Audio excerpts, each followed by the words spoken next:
Hey, what do you say? Episode number 81 and the first episode of 2022. What's up? My name is Tommy Paradise. It's showtime, folks. It's your boy DJ, and in the Tim Brown episode of That's right.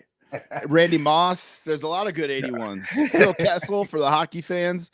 It is the Run In podcast brought to you by Figure Collections. You can pre-order the next shipment of Dynamite Kids and Giant Haystacks over at shop.figurecollections.com and use the code RUN10 to save 10% and get free shipping on those Chella retros. And we'll be letting you all know all about what is going on with the BCW Figure Collections, figures, and all kinds of good stuff. But welcome into another edition of the Run In Podcast. DJ, how was your New Year's, man? I saw you and your lady, your Instagram official lady, went bowling. Guys were bowling it up into the new year, man. How was it? It was fun, man. They had the black light going. They had the music. I got to use I just not just, but months ago, I bought some bowling shoes. Nice. And Maya was there as well. So all three of us were there. Unlimited bowling, champagne toast, not for Maya. She got cider, but yeah, and food all included in the price, so it was pretty good. I used to DJ that actually here at a bowling alley. I DJ'd at a bowling alley from 2003 until 2020 when the pandemic hit. And I used to do New Year's there every year. It was easy money. It was sold out every year. And then there was one year actually where I didn't DJ. I had somebody cover for me, and me and the kid and the wife and a bunch of our friends with kids, we went and did the early one, 5 o'clock, 5 to 7 or whatever. Yeah. And it's such a good time, man. I love bowling. I have a pair. Yeah, I'm gonna get some shit for this, but my 30th birthday party, we went to an adult bowling alley. Okay. And they had Puma bowling shoes. Nice. For the rentals. And my stepsister was like, "Happy birthday," and put a pair in her purse for me on the way out. Yeah. Because I couldn't stop talking about them. Those paradises. We're thieves, man. We're thieves. That was probably the last time I stole something, not including forgetting to put stuff through the register on self-checkout at Target or Walmart. But shit happens. In my Ghostface ball, you guys probably saw as well. Yeah, that's my bowling ball. Nice. I have my own ball too. I was in a league with some friends way back in the day, before I had a kid, and we part of the deal was you signed up. It was $8 for 8 weeks or something like that. Nice. You got a ball at the end of it. So I did one for NFL jacket, so I know exactly. Nice. Yep. Nice. Yeah, man, I love bowling. I haven't been bowling in a long time. Might be time to do that when I come to the CT. Yeah, take the kid, and there's some cool bowling alleys here. It's good stuff. But all right, some housekeeping stuff, guys. You guys know to hit up runinpod.com. That is where you can find all our discount codes.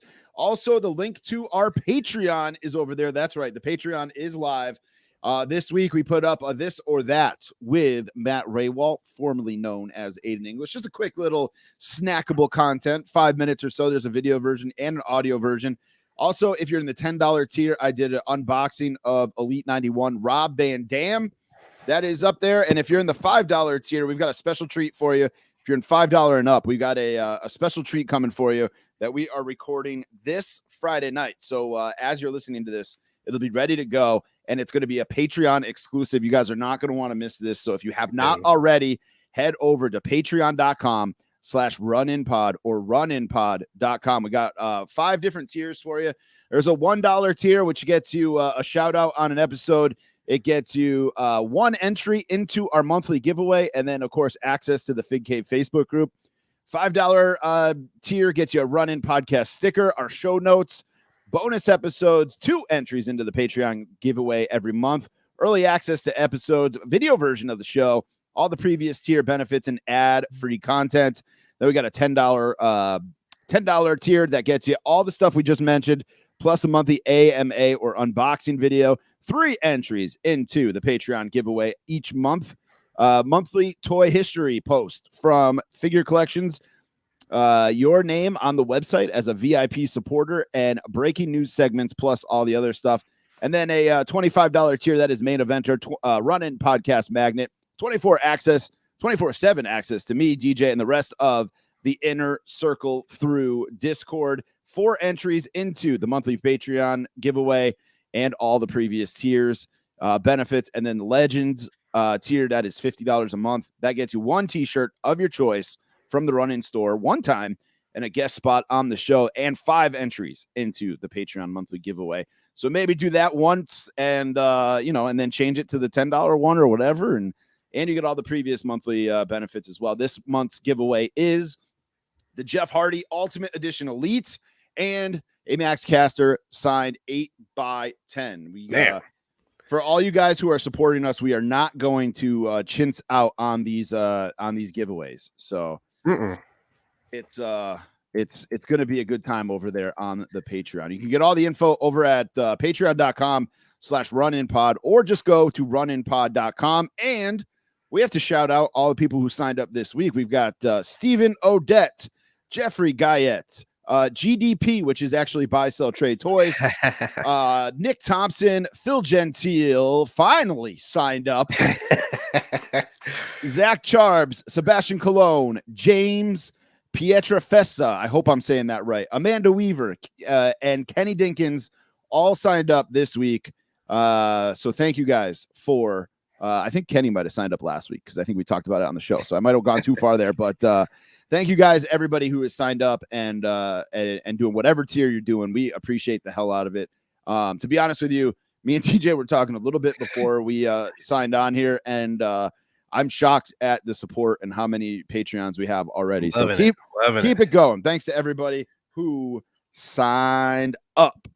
You can also buy a t-shirt over at prowrestlingtees.com/runinpod. There may be some changes coming to our merch stores here in the next couple weeks. We'll see what happens with that. Let's see.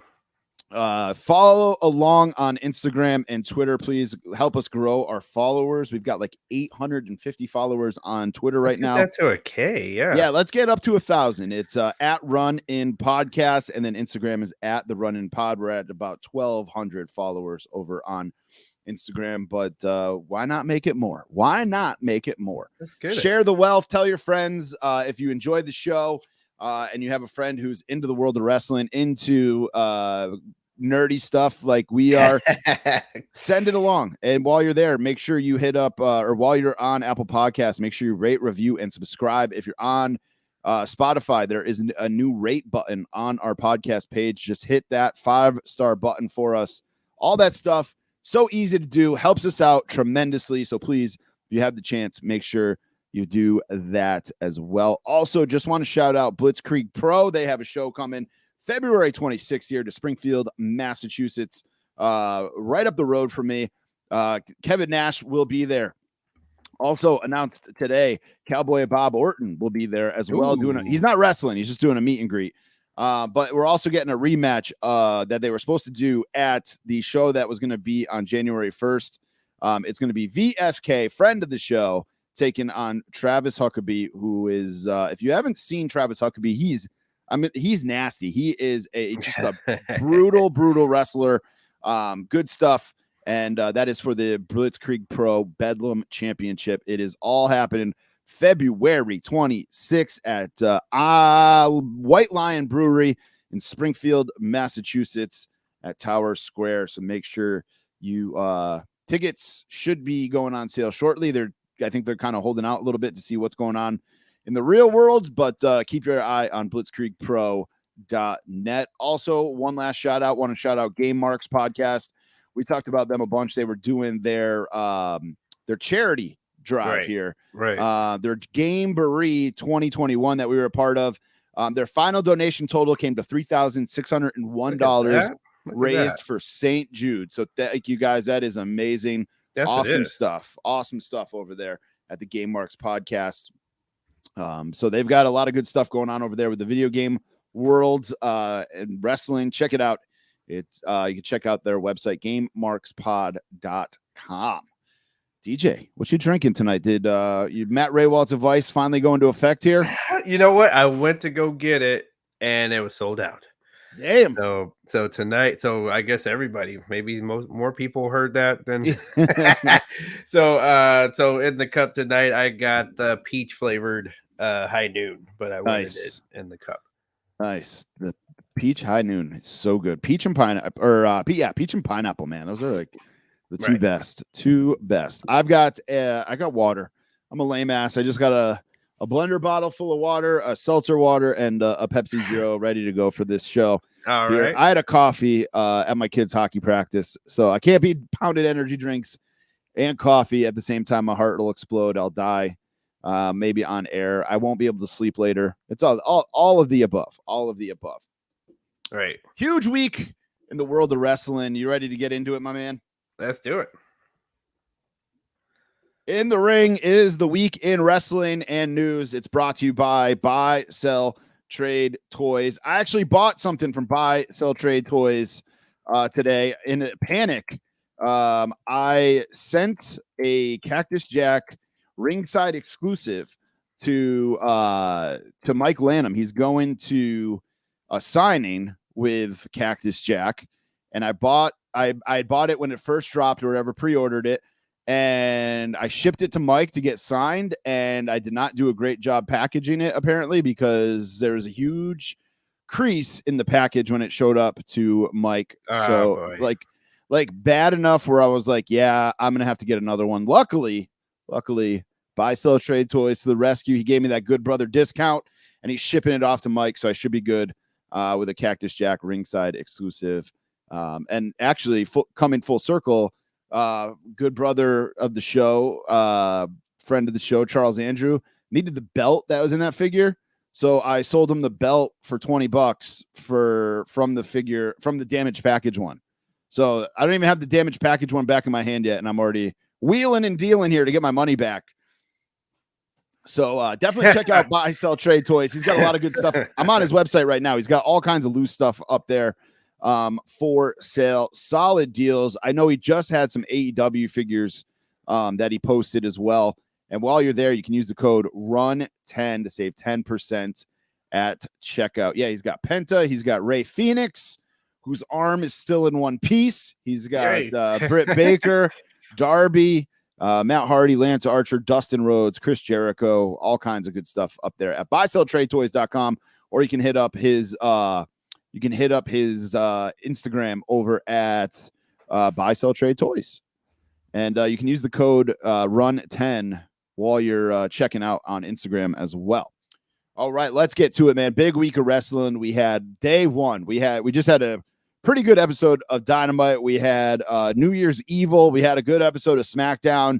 Pretty good, solid week of wrestling. We probably won't even touch on it. New Japan had Wrestle Kingdom this week.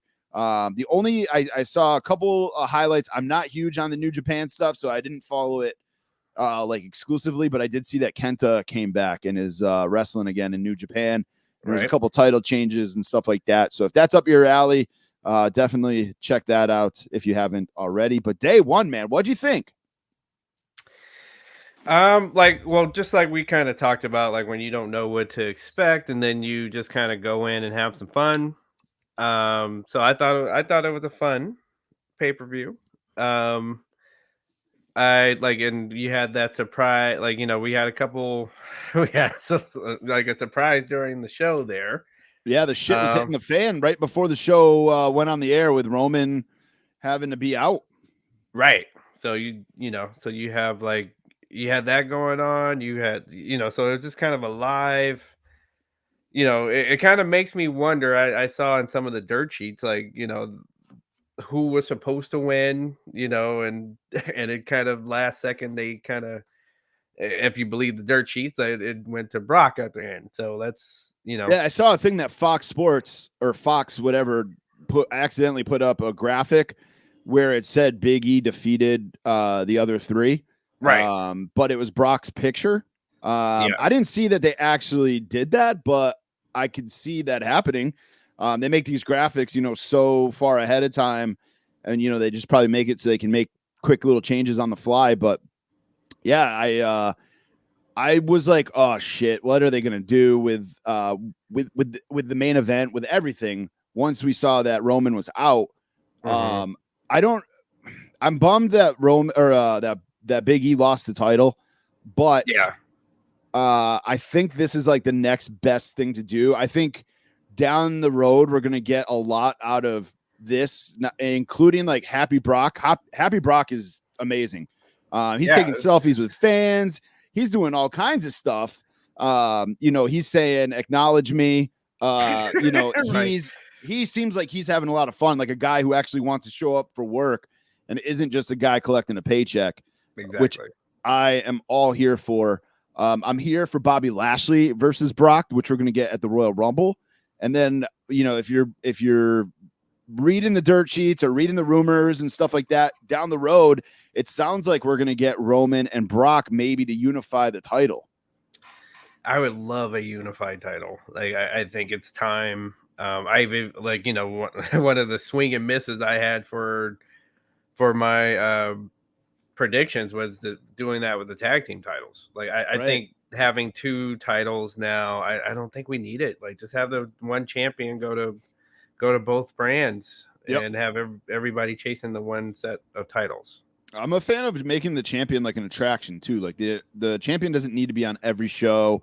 That's what I never really had a problem with Brock not being on TV all the time, because I thought that, like, think about going back to Hogan and Warrior and these guys, they weren't on Superstars every week.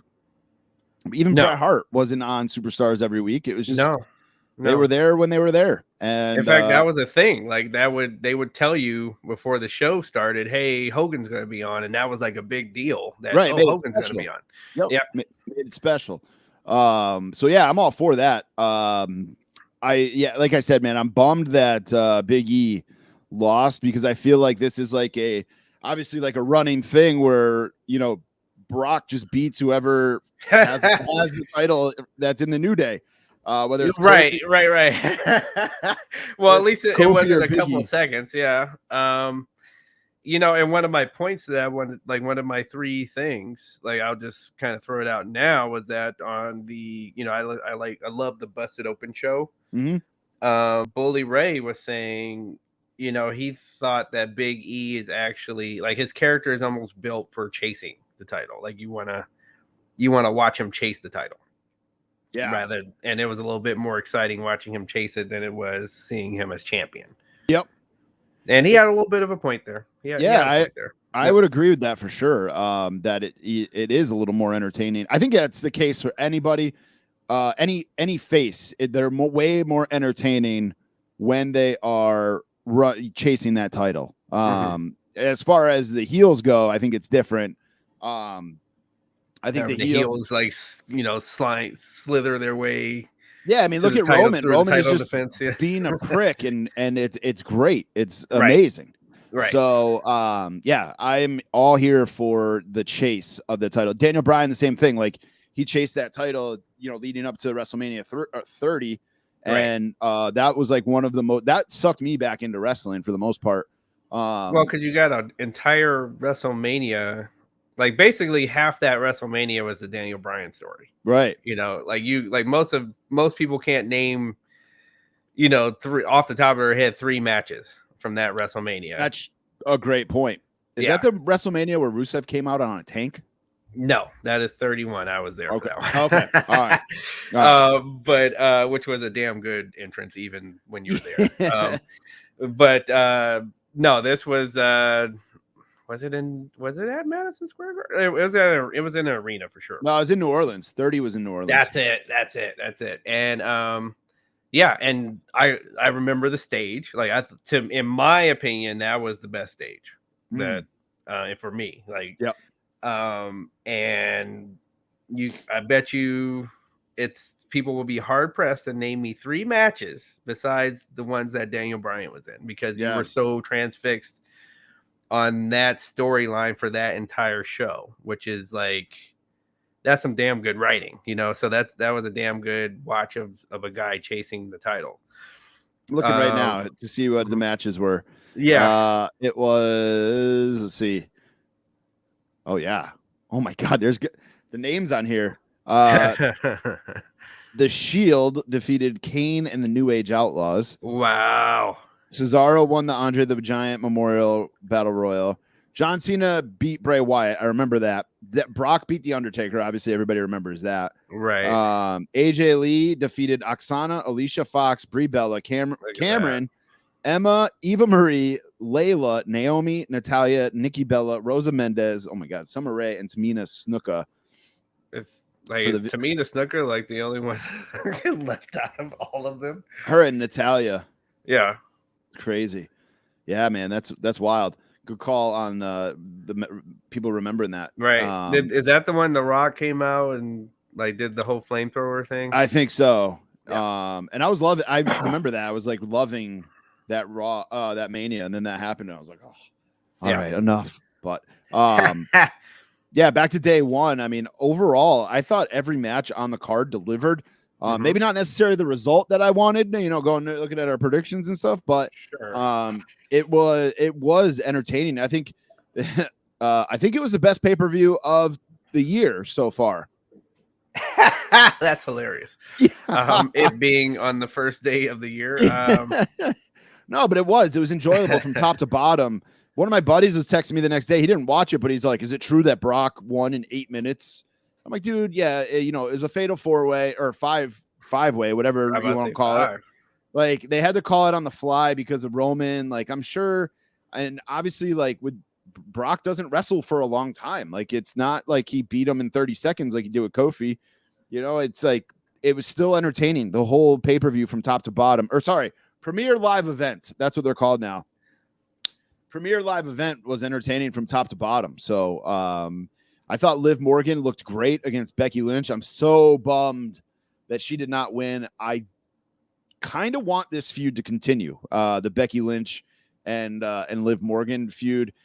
I thought she was going to do it a couple times there. I thought Liv Morgan was going to do it, but she looked like $1 million. She looked great, Liv Morgan. And I don't mean like attractiveness wise. I mean wrestling wise. No. She was a pro wressler last night, if that makes sense. Like that, not just a look. Like she was wrestling. Like she was the storyline pulled you in. She has the facial expressions that she has during the matches are they're on point. It's like, you really fit she brings your emotions into the character and into the match, which is what you're supposed to be doing. Yep. Yeah. No, I like one of these days, like she will win this one day. Is what I was pulled away from this. Like she showed that, and see, and this is what I have to give her credit, even more credit here. Sometimes you get the feeling who's going to win a match in the middle of it because you can tell like this person is kind of mad that they're about to lose. Right? They did all this work and they're about to lose the title match, and you can kind of tell. The way that she wrestled this match was a true professional. I really thought that she was going to pull this off, and she was really working. And to show like you're almost outworking, like, because that one thing about like not like Becky Lynch, you have to say that it works her at. Like she's gonna work you, and she really works. She's gonna. Your cardio better be up when you go against Becky. Right, she can bring it. Yes, and she was working her. Like she was, so she was step for step with Becky Lynch. Yeah. So yeah, very bravo. It was a great match. I thought maybe the match of the night. Even like the Mad Cat, I kind of talked shit about this match before, but Mad Cat Moss and Drew, that was a great match. Ridge Holland's nose did get broken in the in the pre-show with Sheamus, but with Sheamus and Ricochet, I should say, and Cesaro. But man, we almost forgot about Edge and the Miz and Beth Phoenix coming back. I think we all kind of knew Beth Phoenix was coming back, at least for this one time. Edge even said it like on his Instagram that like after this month, this is it. So I think she really did like leave the booth to spend more time with the family. But I think it was like, let me do this first, then I'm going to go spend time with the family. Right. Right. It's like, let me, get like who doesn't want their kids to see them? I don't blame any wrestler for coming back when their kids are like, big enough to see them like and understand what's happening with them in the ring. And then wanting to go back and do something great. Like Except I Goldberg. But I hear them. Like I hear when they want to do that kind of stuff. So even Goldberg, he didn't have to win the title. I hear you on that one. Though. Yeah. Just get in the ring, you old man, and do your thing. But so our predictions, we kind of decided it was just another Ric Flair roll-up win, sneak out the building.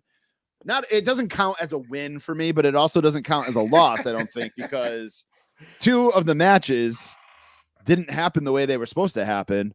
So you picked 3 correct. Mike picked 3 correct. I picked 1 correct, but I think we got to throw it out because 2 of the matches didn't happen the way they were supposed to. Man. I am so torn. I'm still here, baby. I'm so torn on this because it's just like you said, like his even because with that makes it a draw between me and Mike, right? Which makes the match a draw. It's just like, oh Jesus, right? So we'll do it for the Rumble. We'll do it for the Rumble. The Rumbles. I think what this is gonna be. Even though we're gonna have a whole show talking about this, but real quick, the Rumble's going to be very interesting. Like this is going to be one of the more interesting Rumbles there is. Somebody slid into my DMs this week and mentioned like who they think is going to win the Royal Rumble. And I started thinking about it and I'm like, I have no fucking clue. Like if you ask me right now, who's going to win the Royal Rumble, I have no idea who I would pick. Honestly, probably right now, after his promo on Monday, I'd probably pick Big E. Big E, and then that would make him like, because I think by the time Big E's all done, they're trying to, because all he really needs to do is win the SmackDown title, right? And then he's Grand Slam. Oh, yeah. And the United States title. Yeah. So, because he's even won the NXT title, right? Right. So winning the Rumble would also add to the resume. So that's not a bad pick. But this is going to be win the Rumble last year, right? He didn't win the Rumble last year, right? No, he won Money in the Bank. He's one of the last few people. He was one of the last few people in the Rumble. Yeah, that's right. I think he was even in there when Christian got to the ring. Yeah. Oh my God, I forgot about that. Yeah. Right. So, which was a big moment. Yeah. So, yeah, but it's gonna be an interesting. Like I'm really like, what 30 people are gonna even be in the Rumble? So that's what I'm trying to say. Like it's going to be an interesting Rumble. You know who's in the Rumble, and it's got me like WTF? Johnny Knoxville. Yes. Like it's 2021, right? Maybe if this was 2001 or 2002, whenever the Jackass movie came out, maybe the first Jackass movie, maybe this is relevant. Maybe this is like, okay. And he shouldn't count as it shouldn't count. No, they should make it 31 people if he's going to be in it because he's taking somebody's spot. Exactly. And realistically, how many people do you think are out there that are like, that aren't wrestling fans that are like, oh, Johnny Knoxville is in the Royal Rumble? He should not eliminate anybody. I'm going to order that. Like, I know they're not going to order it for that. No, or pick up Peacock because right. Like nobody's watching this because of Johnny Knoxville. Like, and I'm going to go see the movie. Like, I really don't need to. I already want to see it. I don't need you to. I don't need any extra hype. My ticket is already bought to the new Jackass movie. I get cross promoting, and I get having these names show up and do things with on the shows, but it's just like, man, like, why are you having them take somebody's spot in the Rumble? Right. Like you said, make it 31. Yep. He comes in, does a nice comedy spot, gets eliminated, and we get on with business. And they get to say the Jackass movie name about 10 times while he's in there. Right. They subliminally get you, even though, again, I'm gonna go. Like I already know this is a movie I want to see, so I don't need him to do this. Yeah, nobody needs him to do it. Nobody. Because whoever wants to see the movie has already decided that they're gonna go see the movie. So Right. If you're a Johnny Knoxville fan, you are going to see the movie. You know it's coming out. You're going to see it. It's like or you just want to see a bunch of fails, you know. how many extra people are going to go see the movie, or how many extra people because he's in the Royal Rumble, or how many extra people are going to watch the Royal Rumble because he's in it? I don't know, but we're starting to get, it's Royal Rumble season. We're getting all the people to that I declare that I'm in the Royal Rumble. Yes. We got the Street Profits. I forget who else already, but yeah, we're getting quite a bit of folks ready for the Rumble. New Year's Evil, we'll run through that real quick. That happened, and man, RIP to Black and Gold NXT. And of course, with the news coming out today that, you know, the next day, Steven Regal was let go, or William Regal. I'm sorry. RIP to the Black, like everything Black and Gold has been Road cut. Dogg is gone. It's like, man, this. So originally, title. yeah, originally I was like, damn, this sucks, man. I get it. I get, you know, I don't understand. So let me start over. I don't understand getting rid of Regal. I don't understand getting rid of Road Dogg, because you still need to develop these guys, especially if you're going like this young route. They brought like a whole young corp in of people that are not wrestlers. Right. It would make more sense if, like, when they were signing guys from Ring of Honor and stuff like that, right, to then get rid of, like, you don't need these trainers. You know, you just have, like, you know, I guess coaches or whatever. But now I feel like more than ever you need these guys, because you're bringing in all these guys that, you know, necessarily guys and girls that don't have a wrestling background or a sports entertainment background, and now they're just throwing them to the wolves. But I was like pissed about the pay-per-view or I keep calling it a pay-per-view. It wasn't really a pay-per-view. The special last night. We're old school. Like we just used, like, the thing at the big event of the month is exactly in my mind is a pay-per-view. I'm with you on that.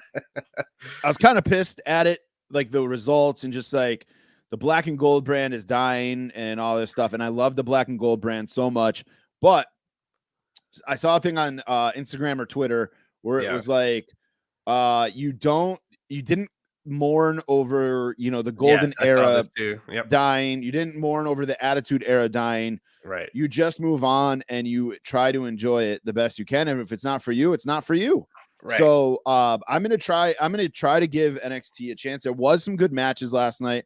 I thought the Braun Breaker and Tommaso Ciampa match, I thought that was spectacular. Yeah. I actually thought Mandy Rose did a great job, and I thought the Carmelo Hayes and Roderick Strong match was really good. That was a good match.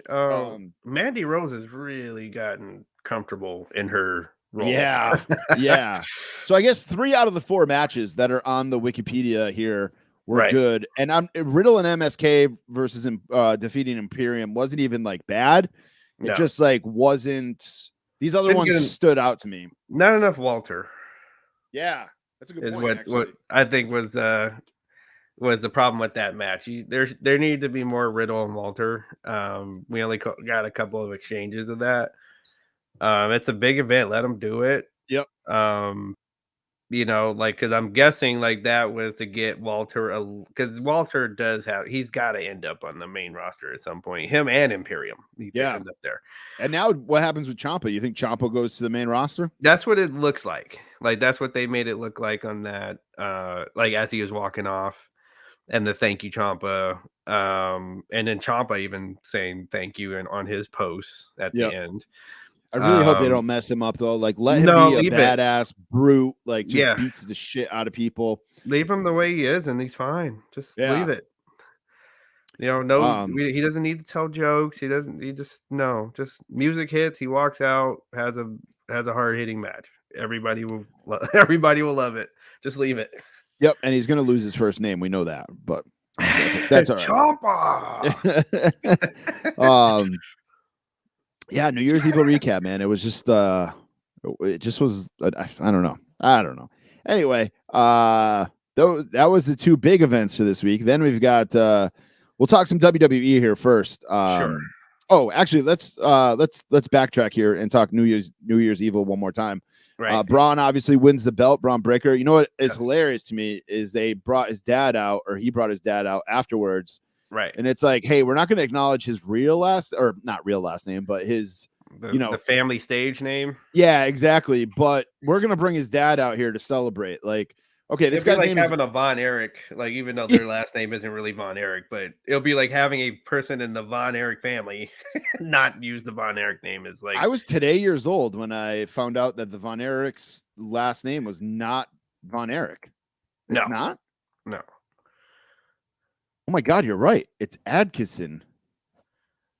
No, Whoa. their dad was like so that was back in the day when everybody like almost like how Hulk Hogan got his name. Everybody had to be like from a country Yeah. Whoa. and have this character like from a country. So I he had, was like Baron, like he like like he was the communist, right? yeah. He was like so Von Erich because it sounded like a German name. So Wow. and then the claw and Yep. so like and then they became baby faces when they got to Texas and kept the Von Erich.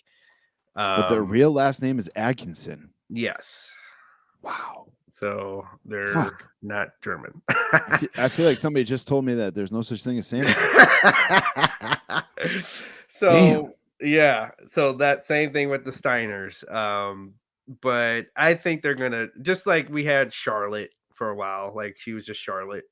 And then as she climbed the ladder, they added the flair when she got to the main roster and started and showed that she has the it. And then And they then they say, took okay, her this name. Then they took her last name away, gave it back to her, took it away. They've changed it up goes on back her a and couple of forth. Yeah, times. yeah. But they definitely started the flair. They put the flair in there. And their last name is really Fleer. Right. Right. So so it's showbiz. Yeah. Absolutely. Um.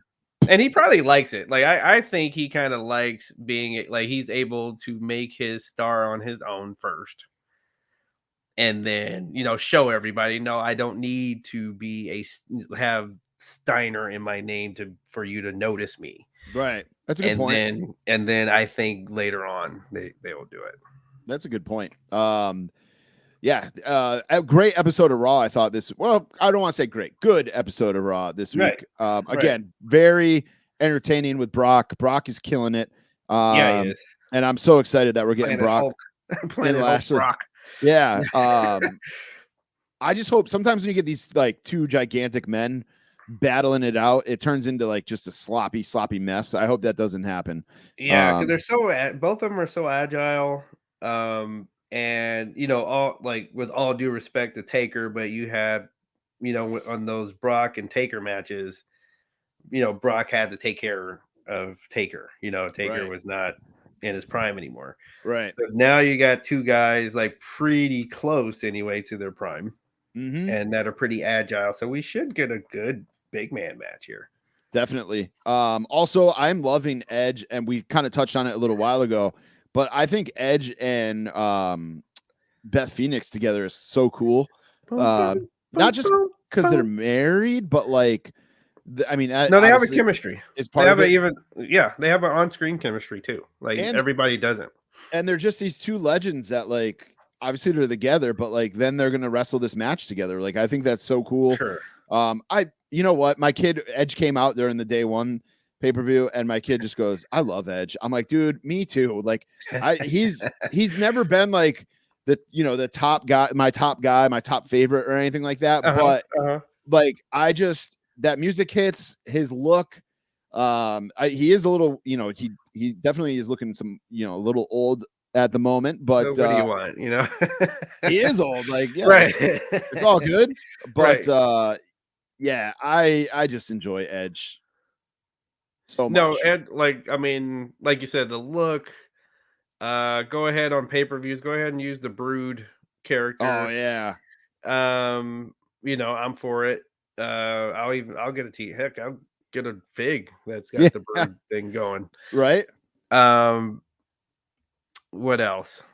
I just like you said, like he's got to go. Like I'm happy for Christian too that he found a niche to be an AEW like his AEW and Impact, I should say, right? Like so, found a niche where he's happy and it looks like Edge is happy. So Yep. that's one thing about having the different companies. Like, people can be happy. Yeah, absolutely. I'm watching the replay of Ray Phoenix's arm snapping. We'll get into Uh, we'll get into that in a little bit. uh, Maurice actually posted a very interesting post on her Instagram. Trying to pull it up here, and she had clothes on. It was actually about her and Beth Phoenix. At the Royal Rumble, Beth Phoenix and Maurice will be the first women to face each other in 3 different decades in WWE history: 2006, 2011, and 2022. That's pretty cool yeah. especially like for Maurice, who like came from like the Diva Search. Like that's pretty good. And same thing with Beth Phoenix, like the Beth Phoenix the Icons series that they did on the network. If you guys haven't watched that about Beth Phoenix, go check that out. No, she's got a good one. It's really super good. Super good. There was stuff about her story I didn't know. Same. Which I like. That's what I like about the documentaries. And yeah, hers is good. She's got a good story. Yep. That was it for my 3 things. I think we touched. Oh no, I've got a couple other things. I'm sorry. Go ahead. That wasn't 3 things. Hit it. Just some AEW talk here. Not hating, but that they keep showing highlights of the street fight between the ladies from Rampage last week, and I'm sorry, that match was not good. And I saw all the highlights of where people. I mean, I like the tight jeans on your girl, but after that. I love Ty Connie, but that pile driver onto the table that they keep showing was awful. Did not look good on either side. No.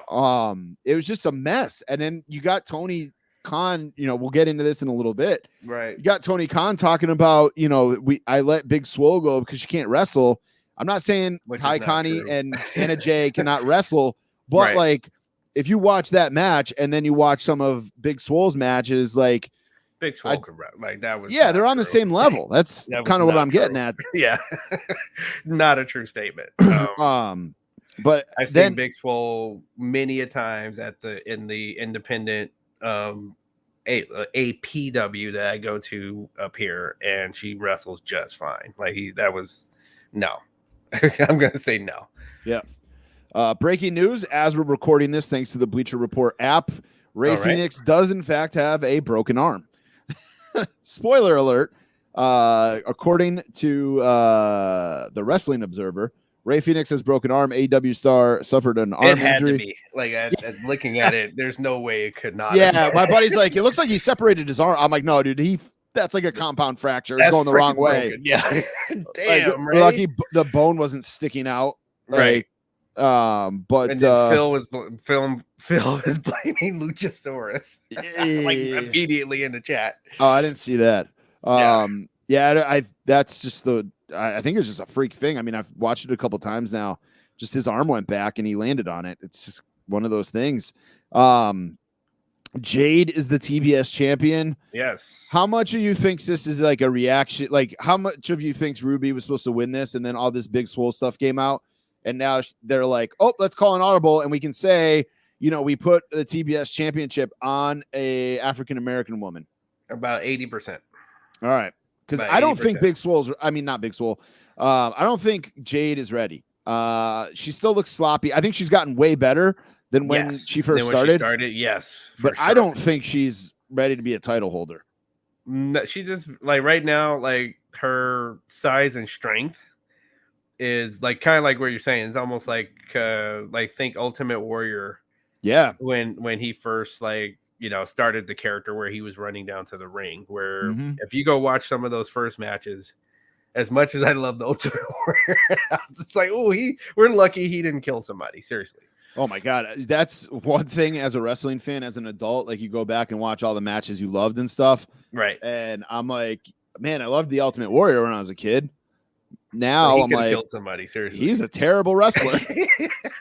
Especially like when, those wrestling challenge matches. Oh my God. Yeah. Against the local talent. The jobbers. Yeah. Yeah. I don't know how he didn't break somebody's neck with those clotheslines. But same thing with Jay. Like I've seen some stiffs, and she's just big and strong. She's not, but I've seen some stiff stuff. Just like the storytelling, like we make fun of Ruby Soho, but she's a professional wrestler though. Like she can tell a story. She's a good wrestler. Yeah. And you can see her like, kind of, for lack of a better word, carrying her like, hey, slow down. Like we're supposed to be we're telling a story here. Right. And you're not going to just, basically you're not going to just run me over. Like this is a title match. You on national TV, you got to like slow down and tell the story. And she was struggling with that, like in this match. But but hey, champ. Her daughter was there. I liked the outfit. Like she looked like the old school Storm. Yep, that was cool. Actually, yeah. So she, like you said, give her some time.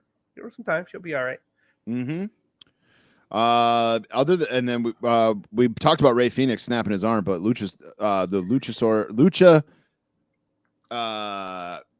Jurassic Express won the tag team titles tonight. I wonder if that was I wonder if that was like, so going back to what you're saying, I wonder if that was supposed to be the outcome. I was thinking the same thing because but like somebody like Jungle Boy's mom was there, or his sister or something was in the crowd, like right there. Right. So I'm wondering if it was planned. Like she was front row. I think or maybe she was in the crowd for when he went for when he wrestled for the TV title as well. Oh, okay. All right. So I think they just kind of come when he's got a big match. But gotcha. I don't think we'll hear about it one day. But it's 50-50 for me that was supposed to happen. That they were supposed to win the championship. Yeah, and I think it's cool that I like Jurassic Express. I like the music. Right. I'm saying positive things here about AEW, guys. Take notes. I have that theme song on my running mix.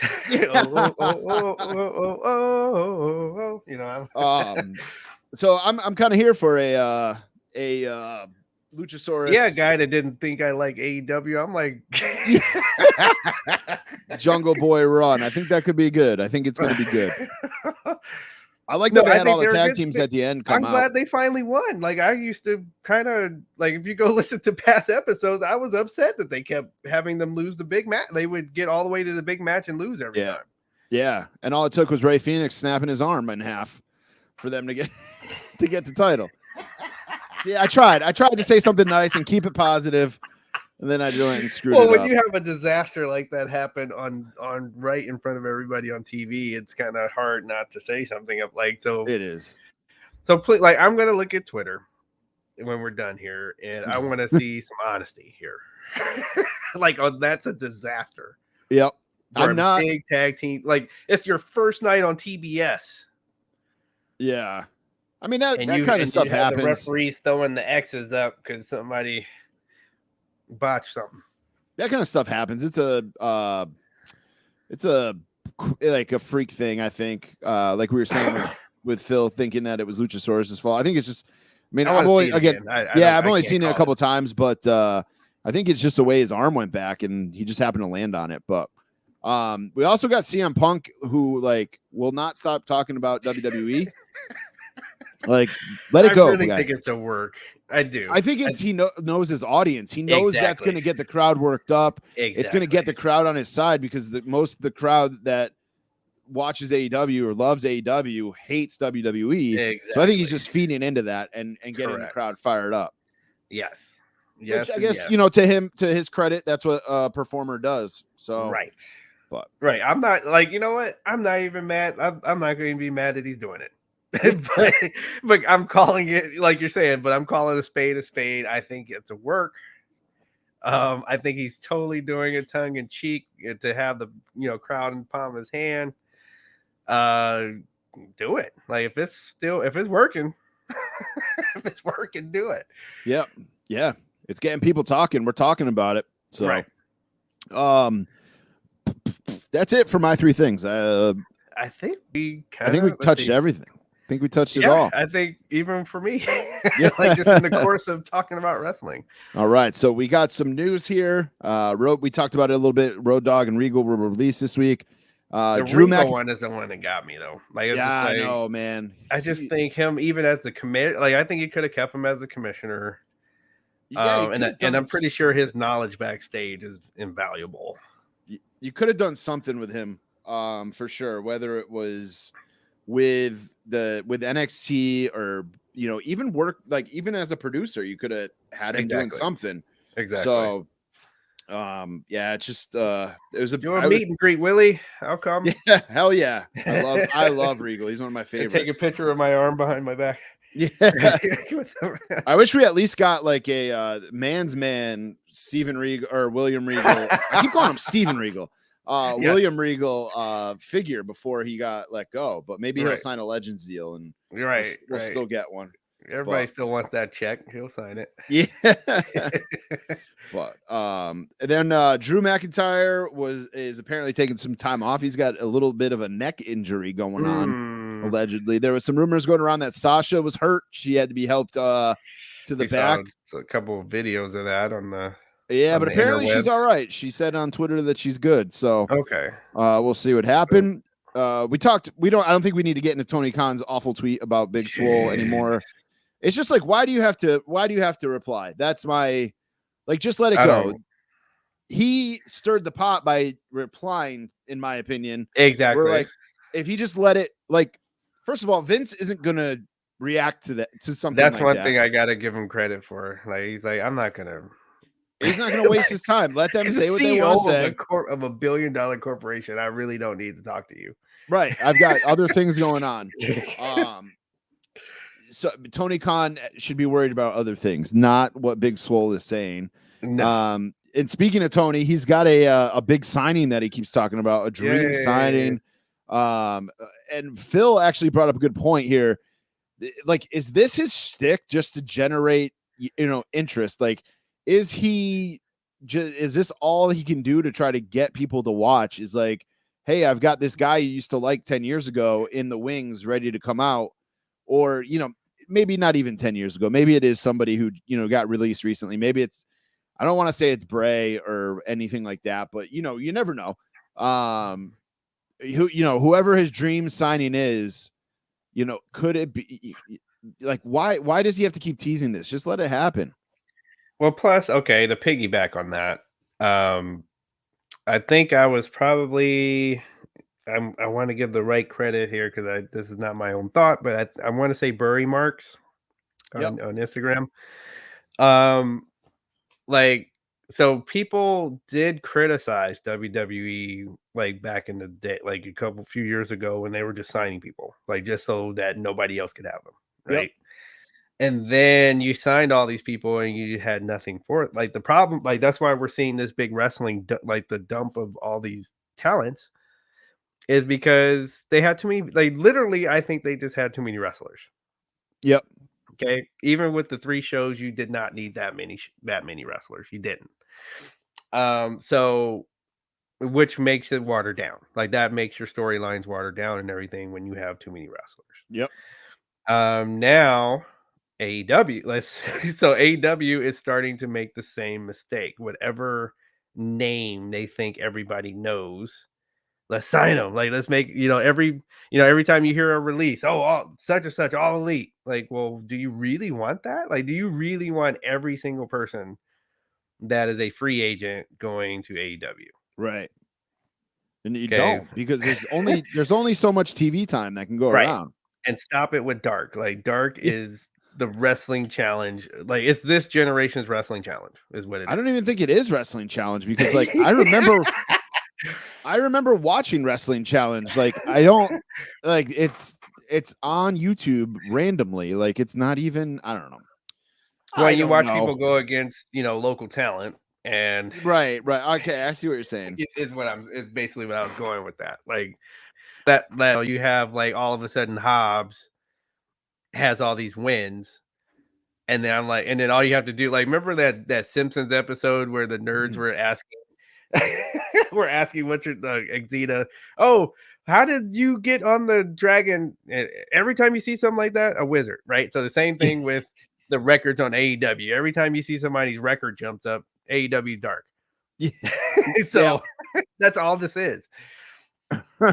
That's true. Yeah, it's just enough. Like build your guys or sign some independent guys. Stop teasing with all these. Like build some new wrestlers. Anyway, uh, and then the last thing that I've got on news here is my girl Ty Connie and Sammy Guevara. I thought they were trolling, to be honest with you. Like at first, I was like, "Oh, they actually are together," and then I'm Right. seeing all these posts and stuff, and I'm like, "Okay, they're Like, come on, trolling bro. everybody. Yeah. Like they're just doing this to get. They know what they're doing." But then they confirmed it on Twitter that they actually are in love. So sorry, Pam. Sorry, Ty's ex husband. I think it would have been even better. Like if you go, rewind back to like Sammy announcing that he's breaking up with his fiance, right? And you don't have to mention Ty by name, but Right. maybe say something. Things happen.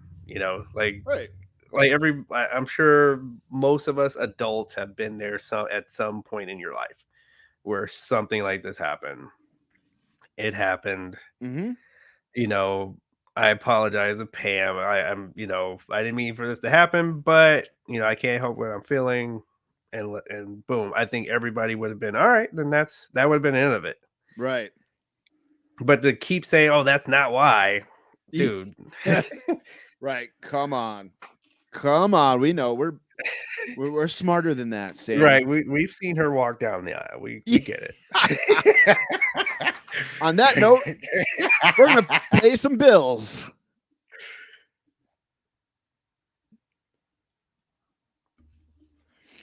All right, guys, it is also now time to walk that toy aisle. Walk that toy aisle is when we dive into the world of wrestling figures, action figures, not just wrestling, Ninja Turtles, Simpsons, whatever we want to talk about wrestling or action figure wise. It's brought to you by Homage. You can pay homage by using our affiliate link over at runinpod.com and use the code the runin 15 for 15% off of any order. If you're on Patreon and you're watching the video, I'm wearing a very nice homage sweater that Zach Egoff, Inner Circle member, commented on during the Instagram live video I did before we went on the air about how nice it was. So, and the best thing is it's like a quarter zip with the high collar, Right. and it's got hoodie pockets. It's super comfortable. I love this thing. I wear it all the time. And you can get it over tonight are kind of went semi, like we kind of went no wrestling. Yeah, no wrestling stuff on for either one of us tonight, which is crazy. Yeah, it is crazy. So let's talk toys. Here we go. Yes. We've got a lot of news from Figure Collections and Chella Toys. First up, Dwayne Gill is the latest announcement for the Chella FC bone crushing wrestler. Wave, there will be one more announced for wave number 1. Also Thursday, actually that'll be tomorrow, so you guys will already have seen it. The prototype image for Brian Clark, aka Adam Bomb and Blue Meanie, will be revealed. Yes. Saturday, January 22nd will be the pre-order date for Brian Clark and Blue Meanie. You'll be able to pre-order those bone crushing wrestlers from Figure Collections on that day, January 22nd. Mark it down. You're definitely going so I know your Adam Bomb's 100% for you. Yes. Yep. Yeah. 100%. I don't know about Blue Meanie, although with the video he put out, I think I might end up grabbing it. It looks decent. It looks like a decent fig. Yeah. He's toyetic. Oh yeah, absolutely. And I don't have any other representation of him in my collection, so there you go. I might have to grab it. But yeah, and then early February is the approximate pre-ordered time frame for Sonny Ono and Ultimo Dragon 2-pack. That is a definite for me. Yeah, man. I like, because there's so much that's like there's no representation of managers. Like that is a big one for me. Like I want to grab that very, very, very, very, very. Well, and I liked like when they wrestled on Nitro, like when they would come out with all the belts and everything, and I they always got my attention every time. And I an Ultimo Dragon's a damn good wrestler. I love, and I said it last week, I think, when we talked about these, when they announced the Ultimo Dragon, that there is a lot of different attires that they could use Yeah. for him. So I think that's going to be a good sign by them. So and then the last thing, we mentioned it a little bit earlier, Giant Haystacks and Dynamite Kid are back up for pre-order at shop.figurecollections.com, and you can use the code RUN10 to save 10% there and get your hands on those. That Dynamite Kid, man, is money. It looks so good. And then we got some bad news from Chella. Bad news if you're in the US, awesome news if you're in the UK.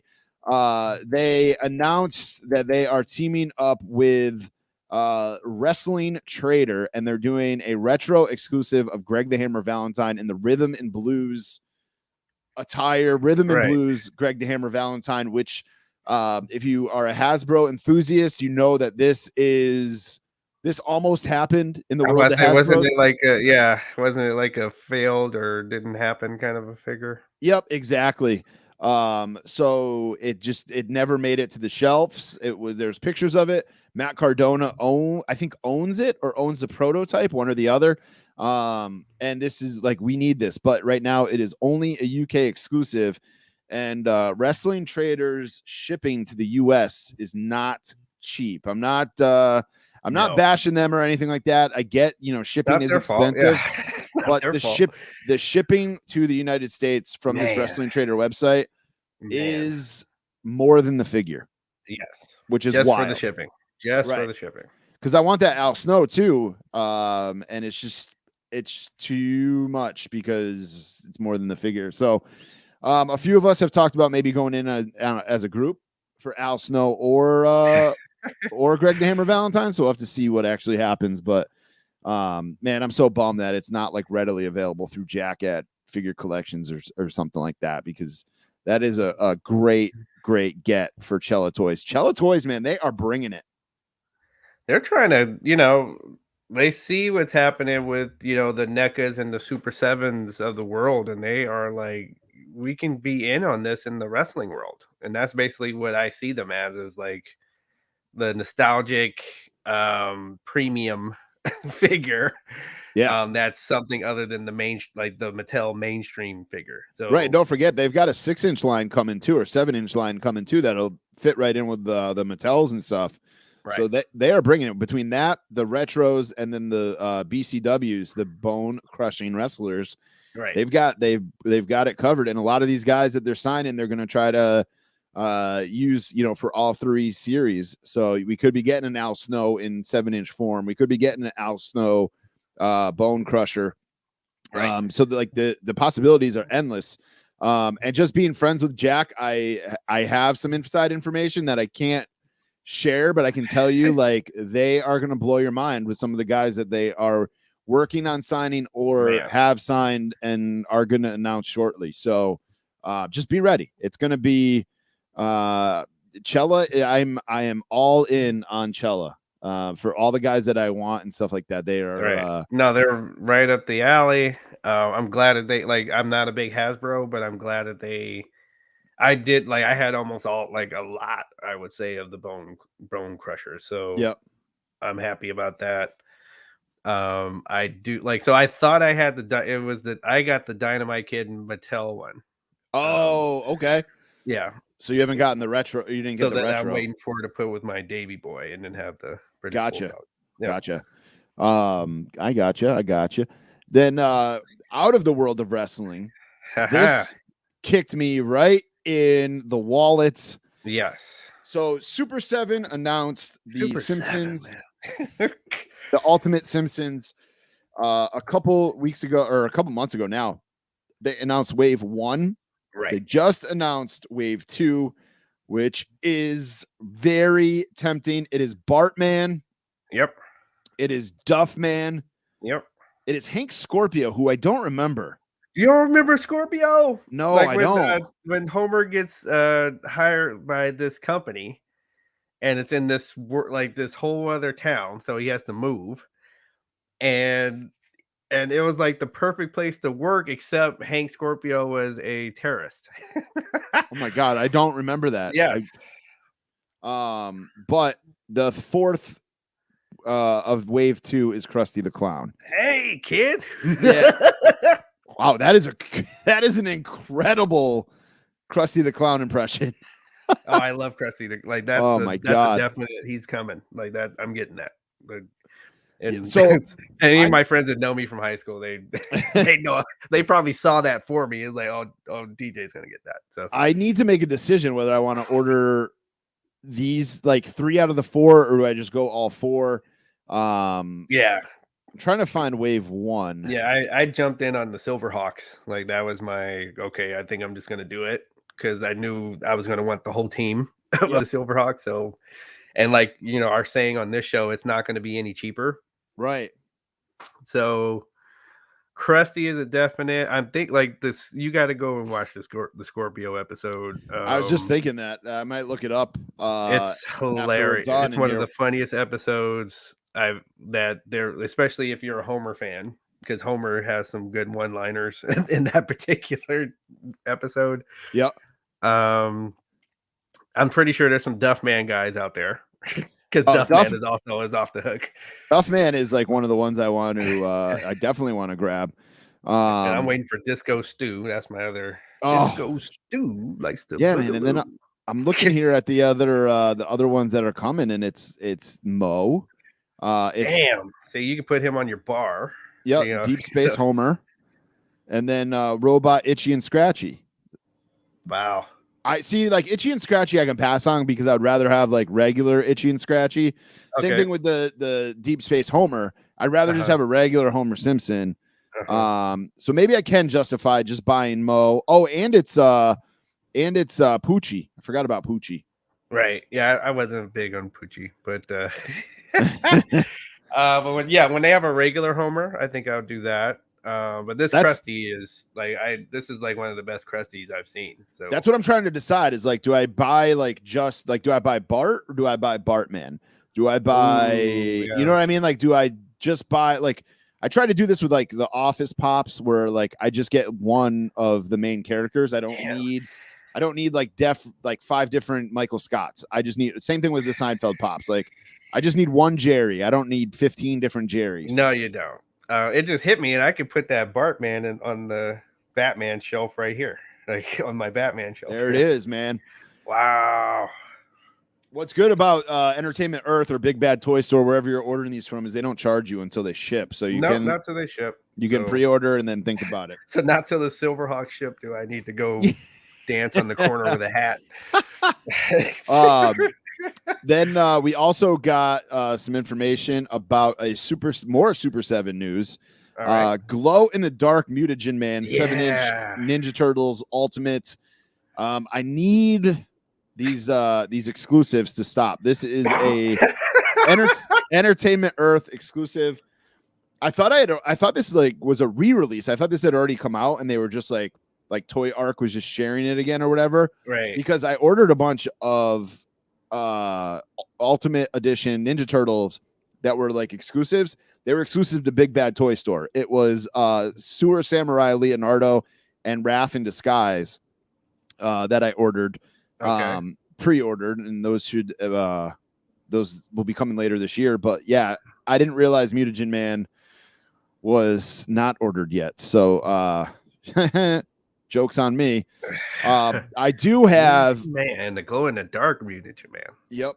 Wave 4 just shipped of the Ninja Turtles Ultimates for me. So it's Casey Jones, it is Donatello, it is Muckman and Joe Eyeball and Mondo Gecko. So I think that's actually the last one where I bought all 4 because I don't need like Wave 5 is very weird. Like it's a bunch of weird guys I don't remember, but like I need Krang and stuff like that. So the Super 7s, man, they're expensive. It's $179 for all 4 of them. It might even be more expensive now, but they are worth it. And they are based off the Playmate toys.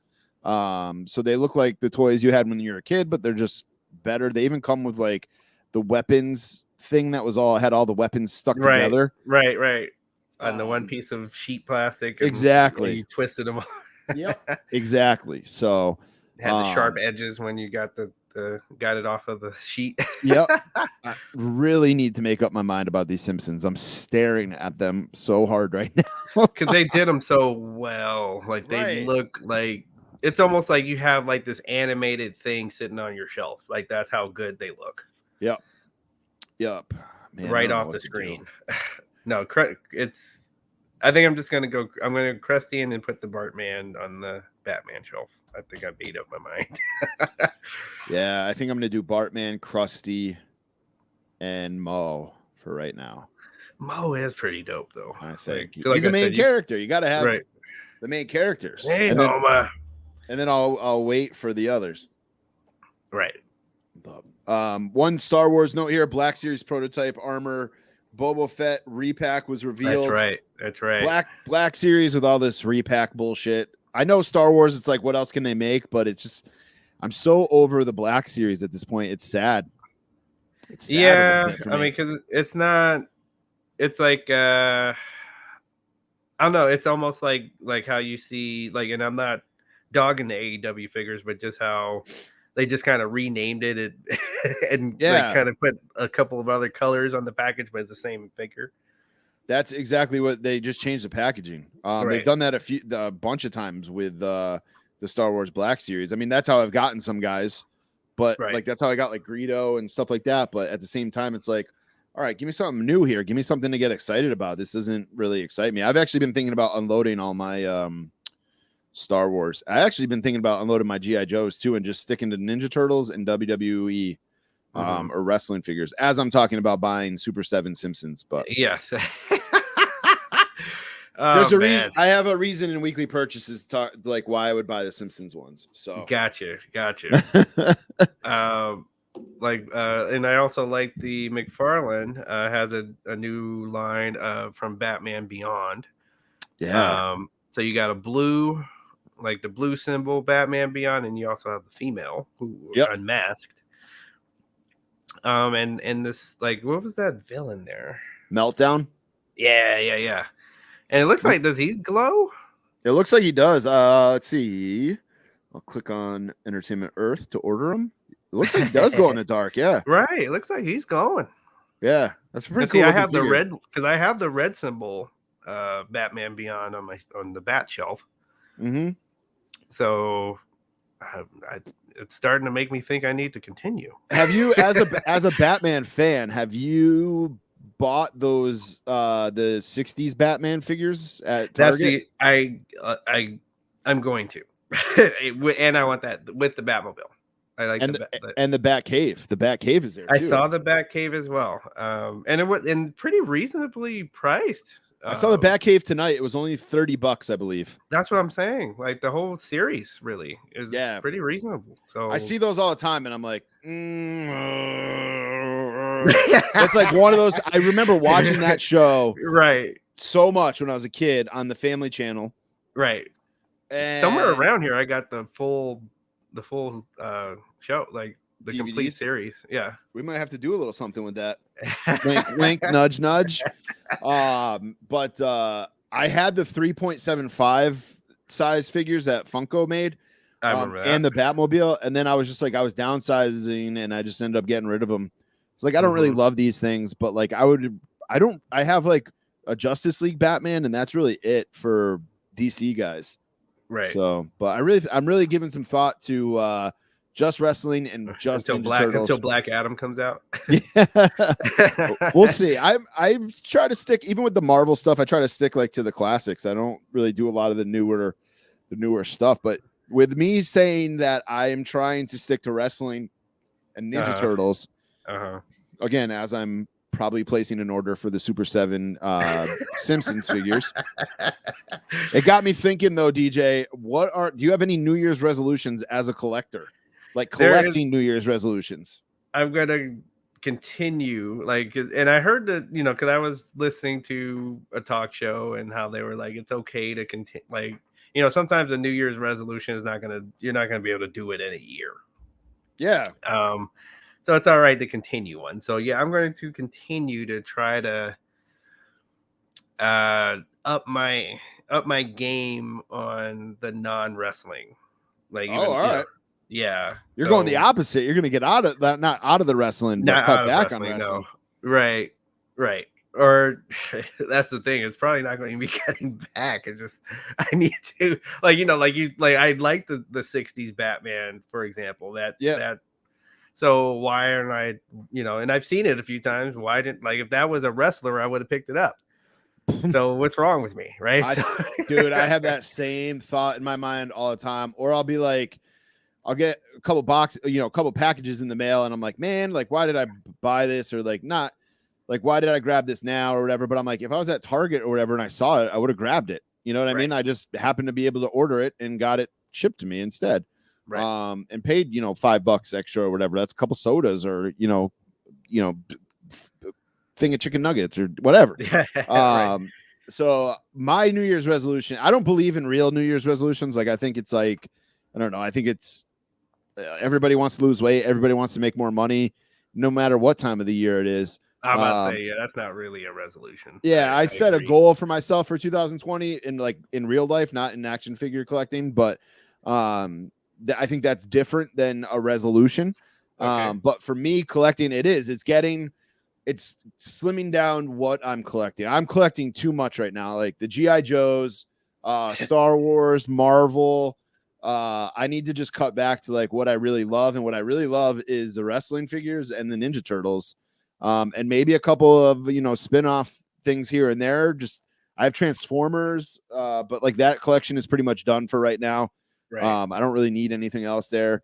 So yeah, I think for me, it's just it's sticking to my guns with what I'm collecting. Like those Batman figures, the 60s Batman figures are so tempting while I'm in Target, but I'm like, I don't need them. I have nowhere to put them. They're going to go sit in the guest room right now while I'm trying to figure out what I'm doing with my life. So that's mine, is just to, and also one thing I want to try to do, I think Phil does this, is I want to have I want to have money in my PayPal, and you only use that on figures. Nice. Not necessarily using like my checking account or my credit card or anything like that. Like I want to use like just the money I have in PayPal from selling stuff or however it ends up in there, flipping stuff or whatever. Right. And Or like every now and then, like you have a figure itch, you didn't find a real figure that you really wanted, so put that money in your PayPal account. Exactly. That might be another way to do it. Exactly. So, all right, man. What do you got for weekly purchases this week? All right. So coming up and well, like if it doesn't get if the freaking coronavirus doesn't cancel it. That's still a thing? You telling me. And then but I was getting ready for there's a Comic-Con coming to Stockton here in California. Darby Allin's going to be there. Nice. And this man's going to be there. Penta. Nice. Whose arm did not. He's the Lucha brother whose arm did not get broken tonight. But it's the second, like it's the black and gold one. Nice. I like those black and gold ones. Yeah, and then so I'm gonna have him sign that. I have the television champion Darby Allin figure to sign for Darby. So I'm ready. I'm ready for this Comic-Con coming up. Nice, man. Nice. I am all in on signed figures. I've never really been big on the signed figures before. Oh, it's a whole experience of it. Like, you know what I mean? It's a little bit of a rush and a little bit of like, and then you have this to display like after when you're done. So no, I'm for it. I've always been an 8x10 guy, getting 8x10 signed, and now like I've got the Jerry Lawler signed, I've got my Sergeant Slaughter Ultimate signed. Right. I got great signatures. Yeah, those guys have great signatures. I got a Kane figure signed. So like now I'm like looking at guys that are coming to the area. Like Kurt Angle's going to be here sometime next year. So I think I'm going to rebuy the entrance grates of his. Nice. And get that signed. And then Matt Hardy is going to be here. So I'm keeping my eye out for the Matt Hardy, Jeff Hardy Brood 2-pack ringside exclusive. It's sold out on ringside. I'm sure I'm going to have to spend a decent amount of money to get it, but and then of course I sent my Cactus Jack to Mike Lanham that I talked about earlier to get that signed, because that's just a beautiful looking figure. So Yeah. And now I'm either gonna sell the loose one, or I already sold the belt, or I'm just gonna hold on to it and have them on the shelf with the have bang, a loose bang. one. Right, exactly. So weekly purchases for me this week. I unboxed Elite 91 Rob Van Dam, the whole damn show. You can watch that on our Patreon. This is a great figure. They nailed it with the attire. You can see the whole unboxing on our Patreon. I changed him up a little bit for this show, but I'm going to put the two thumbs pointing at himself Exactly. on the shelf. But I wanted to show you guys the chair. I also a live purchase on the air a couple weeks ago. I bought the Fiend Ultimate Edition. Right. That's right. So this came in the mail. I'm actually super happy to have this. I don't know if I'm going to open it. I might keep it in the box. Not 100% sure what I'm going to do, but I broke one of my collecting rules. And then Charles Andrew, friend of the show, me and him are in a collecting group together, and we had each other for secret, or he had me for Secret Santa, and he got me the Rock and Sock 2-pack. Yes. It's a little beat, but I'm very happy to have this 2-pack. I loved the Rock and Sock connection. The This Is Your Life. Yes. I was a little disappointed. One of the greatest things that happened on Raw. A little disappointed that the box is all beat up, but not much you can do, and it's not on Amazon anymore where he got it from. So Wow. I'm stuck with the beat up box, which is fine. And then my last purchase was a little bit of a surprise, a big ass purchase, but I was leaving to go to my trivia night last Thursday night, and I walked out to my garage, walked out of my garage, and in my driveway was the Simpsons arcade 1-up that I don't know if I paid for it yet. I never got a shipping notification. I never got like tracking information. It literally just showed up in my drive. I was getting ready to leave, and it was in the driveway. I never saw like on my Ring camera somebody drop it off. I don't know what happened. And then I was talking to my wife about it, and I looked on my Walmart app, and it still said pending. Like no information in there. So like a true douchebag, I canceled the order to see if I'm gonna pay for it or not. So I actually haven't checked my credit card statement yet to see if it was was on there or not. But Simpsons Arcade, it's not set up yet. I'll probably set it up. I don't know where it's going yet, so I don't know when it's gonna get set up. But my kid keeps saying that it's going in his room, but it's not. That's funny. So well, Arcade went up if you're just giving them away. Like I could really use that X-Man. Yeah. Right? I might take my chances ordering that from Walmart. We'll see.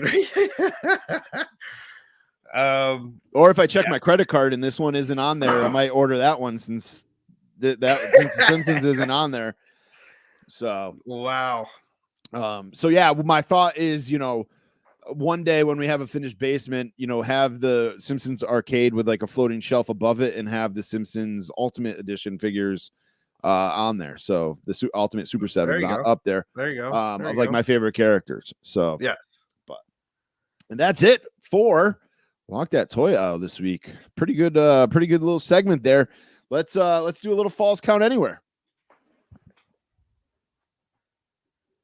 Falls Count Anywhere is the part of the show where we talk about whatever we want. Lately, it's been a lot of football, movies, all that stuff.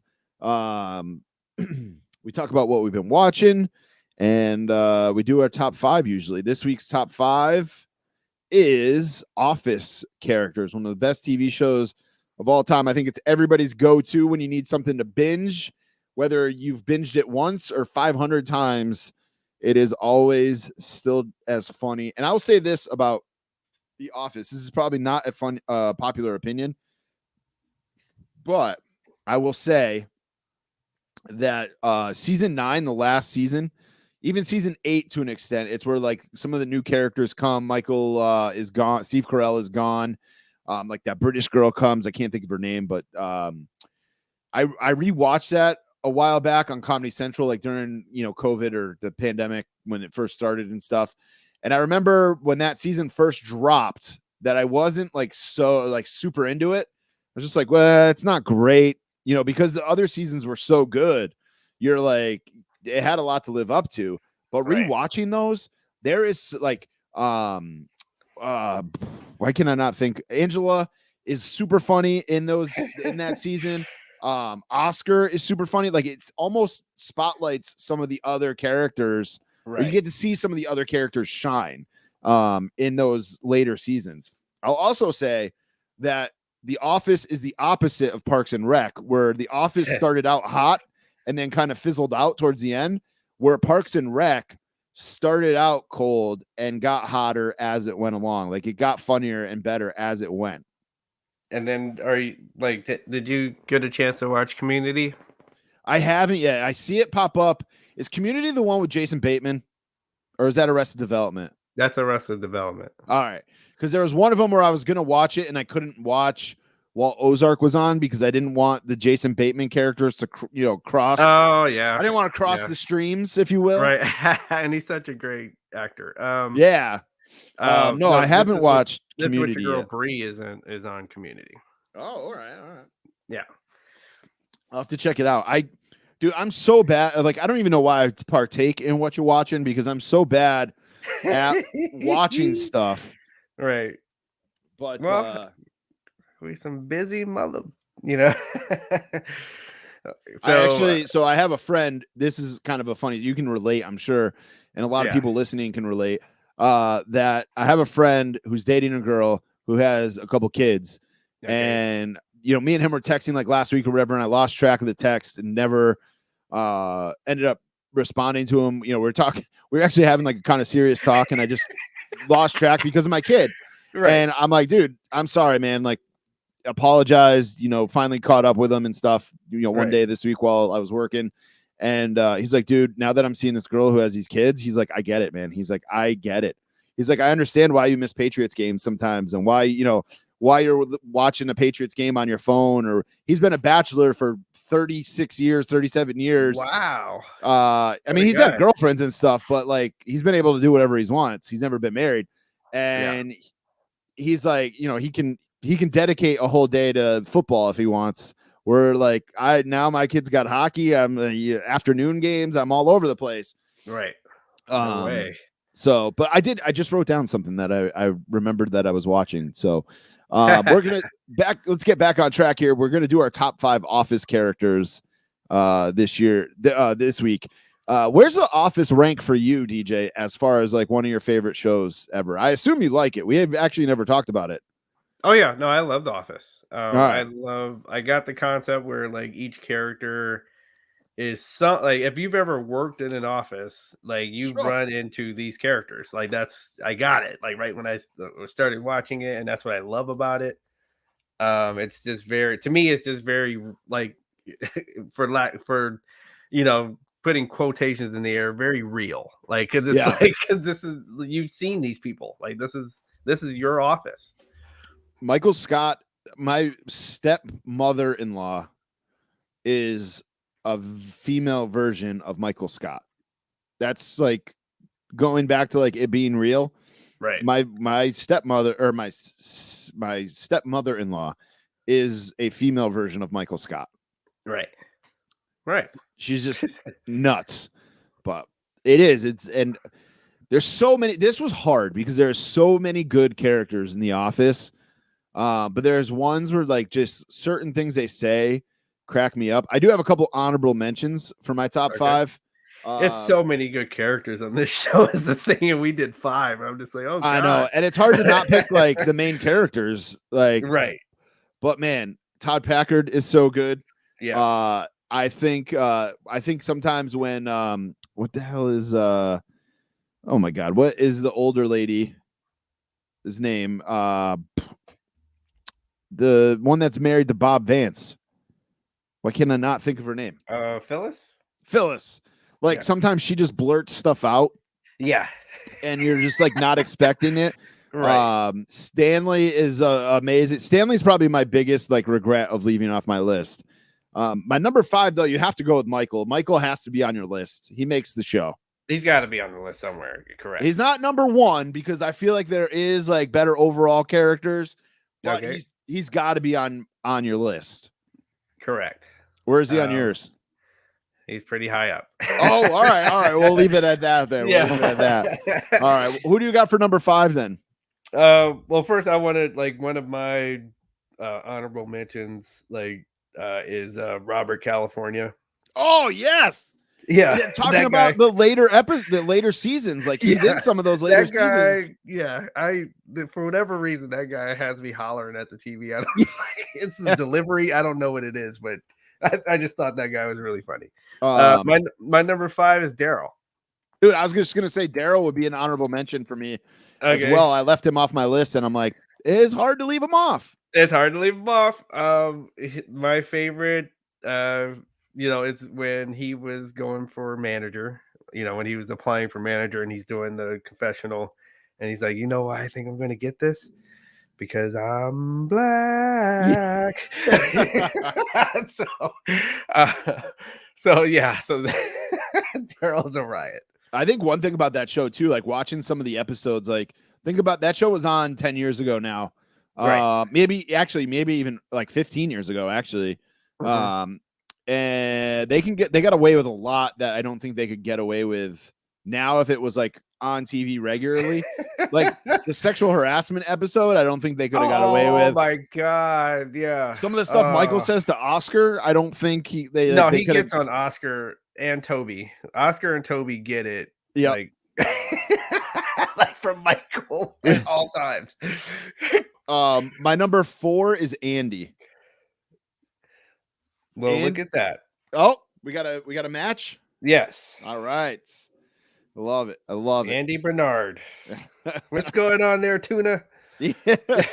He sings. I love when he drifts off in the sumo suit at the lake. I have that pop. I didn't buy the regular Andy. I bought sumo Andy.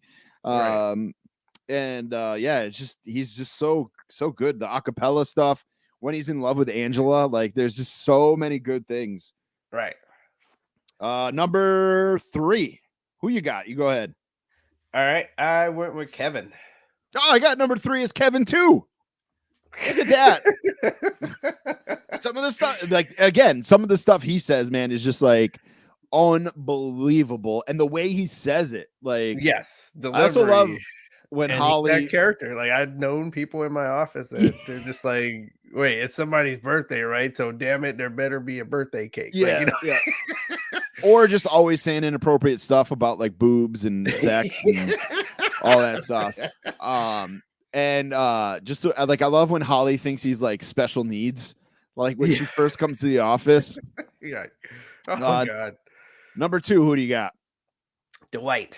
Oh my God, I got Dwight too as number 2. Wow, he's the only main character besides Michael that I have on my list. Yeah, but Dwight makes the show, and I think he makes the show more than Michael. Obviously, they complement each other.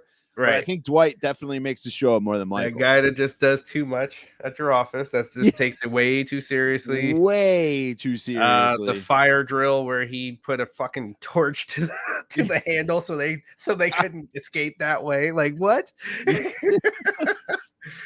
Oh man. All right. And then who do you got for number 1? MS. All right. You got Michael Scott for number 1. Yes. My number 1 is a character who doesn't say a lot. But when he does, you want to piss yourself, like, right. And just some of the stuff that comes out of his mouth. It's Creed. Creed is my favorite character on The Office. He might be one of my favorite characters ever on TV. All right, look at that. Yeah, he is. Just like the shit that he says sometimes, man, just cracks me up. Like when he does come with just all of a sudden, just like. Like for no reason, he'll just I know what you're saying. And like when he dyes his hair black because he's worried about the office getting younger, just like all kinds of stuff that he says, man, it's just like gets me cracking up. Yes. He's so good, and he's actually a really interesting person in real life. His real name is Creed Bratton, and he was in a band like in the 60s and 70s. He's been an actor for forever. His real life story, his kayfabe story is really good. Okay. It's not kayfabe story. His shoot story is very good. If you don't know it. I used to listen. He's funny though. I used to listen to the Office Ladies podcast all the time with Angela and Jenna Fisher, who plays Pam. Uh-huh. And there's some good stuff on there. They get a little like girly, catty, like a little too like best friendy on there sometimes for me, but it is a really good podcast to listen to. They talk a lot about the behind the scenes stuff, and they've had like guests on there like Creed and Rainn Wilson and stuff like that. So Right. I would definitely highly recommend that if you're a Office fan. So let us know who your top 5 Office characters are. I know there's a lot of Office fans out there. Yeah. No, I think all of the lists, like if we had everybody do a list, like they'd all be different. They'd all be different. Yeah, yep. And I want to know what people's lists are. I know Phil's a huge Office guy. So Phil, let us know your list. I meant to actually ask before we did this so that we could talk about them on air, just compare them or read them off. But let us know. We'll do that next week. All right, football time. Football. Man. We're coming down to the wire here. How'd you do in your were you in the fantasy? I was not in, and this was the worst year I've ever had for fantasy football. And last year I won one of my leagues. This year I was they call it the toilet bowl, where it's basically the teams that don't make the playoffs. Right. If you lose, you go on to the next week, and if you lose again, you go on to the next week, and then if you lose that last game, that last week, you have to buy a round of drinks for everybody for the whole league, 1 round of drinks at the draft, because we do a live in-person draft at a restaurant. Nice. So I was just trying to not have that be me, and luckily I got out of that last week. So that was the only thing I was playing for, which is sad because that league I won the championship in last year. So and then now you're playing for not being regulated. Right, exactly. Now I'm playing to make sure that people are not enjoying free drinks on my dime. So I won the 3rd place game. Nice. In the Fig Cave group or in another one? In another one. Fig Cave group, I think I'm 5th, I think.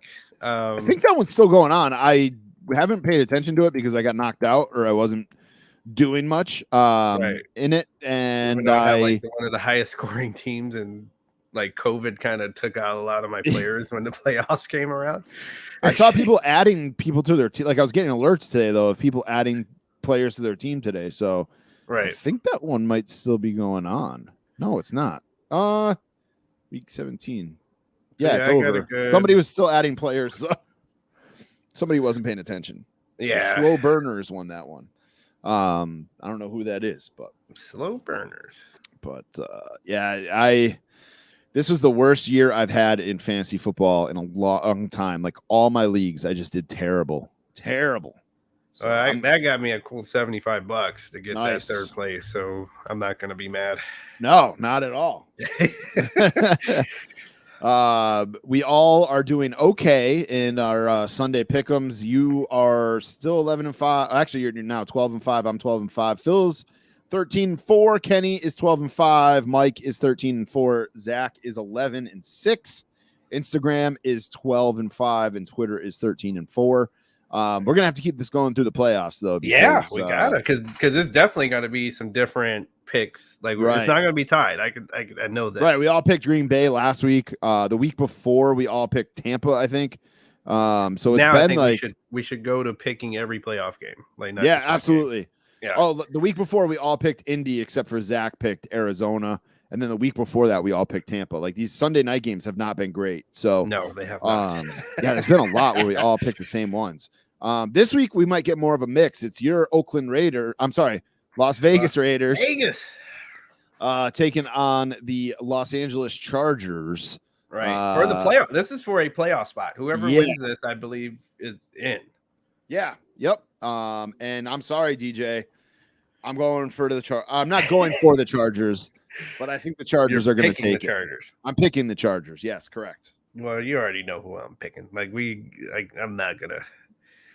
It's a topsy-turvy season for them, but for them to even be in it, I think this. I was just about to say that this coach should get some kudos, like some kind of a raise. I don't know if he should be let's see what the market, what comes up in the market, but he should definitely get something in his pocket for the coaching job that he did with this team.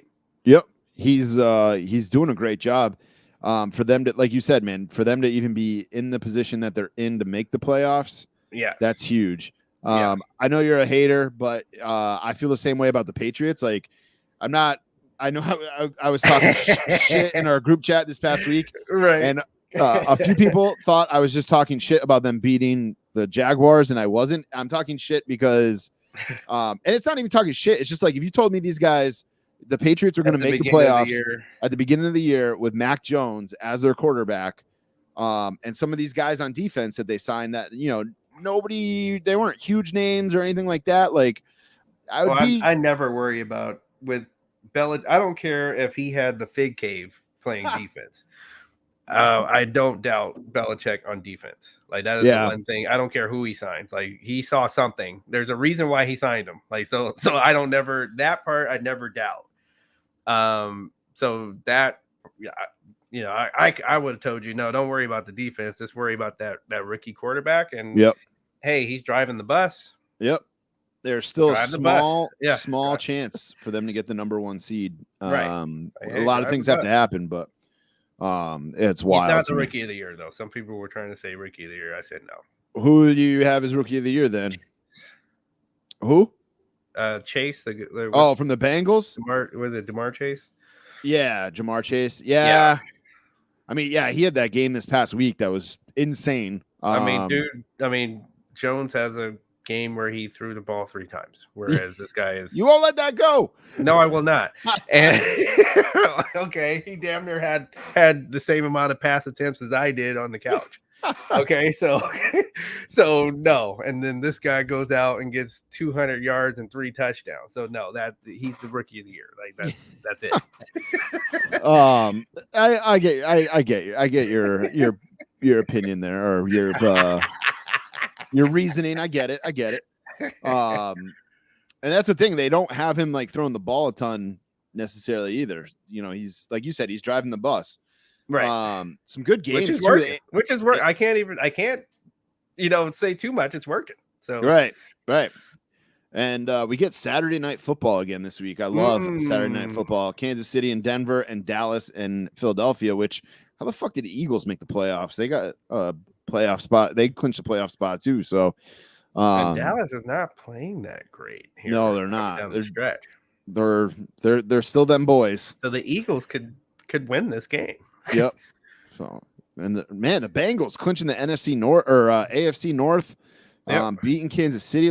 This has been a crazy NFL season with like everything going on. Well, they've become that combo that they wanted. I'm talking about Burrow and Chase. Like, they become that wide receiver quarterback combo that they thought when they drafted these guys, and it's working. So. And they have Tyler Boyd and they have T. Higgins. Like, they have a good wide receiver core. Correct. They still have Joe Mixon at running back. Joe Mixon. And Joe won't be playing on this week, though.